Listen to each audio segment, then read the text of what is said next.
Mais d'où est-ce qu'il vient le nom de famille Delbé? C'est la question que je me suis posée il y a quelques jours. Alors pour commencer mon enquête, j'ai décidé de relire tout l'arbre généalogique et j'ai découvert qu'il y avait une trace de consanguinité dans la famille. Oui, juste là, en gros, lui, il a couché avec sa cousine, et en plus, ça se répète 2 fois, avec la même famille. Alors encore une fois, j'ai tapé sur Google. Pourquoi la consanguinité? Et en cliquant sur au moins 2 sites, j'ai trouvé que ça s'expliquait par plusieurs choses. Numéro 1, de par le pur amour.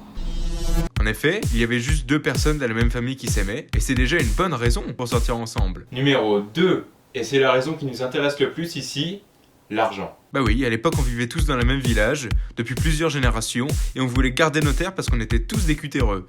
C'est pour ça qu'on se mariait entre cousins. Bref. Pour en revenir à nos moutons, si je prends le blason de la famille qui ressemble à ça, c'est juste 3 bandes rouges qui s'appellent D'argent à 3 bandes de gueule. C'est littéralement la définition du blason. Après maintes et maintes recherches, je n'ai rien trouvé de plus à part le fait que ça voulait dire qu'on était riches et qu'on était des seigneurs. Mais le blason nous apprend quelque chose de bien plus important. La date. À l'époque, on est en 1789 et c'est la Révolution française. Pour la Bastille, on fait la révolution! À ce moment-là, on a une personne majeure dans notre famille qui y a participé. Maurice Delbé. Maurice Delbé, c'était un général français de l'armée royale. Et comme annoncé dans son titre, c'était un gros royaliste. Et du coup, le problème, c'est qu'à l'époque, les royalistes, on les aimait pas trop. Alors à ce moment-là, le nom de famille qui s'écrivait D''LB est parti en Anjou pour passer discretos.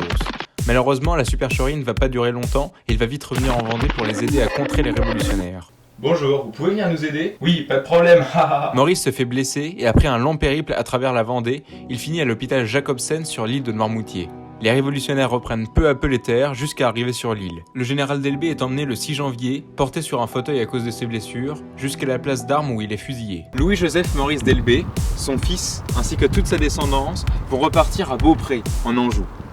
Une partie de cette descendance va remonter dans le nord de la France, à Ambry. Ils garderont le nom Delbé. C'est de là que la famille Delbé tire son origine.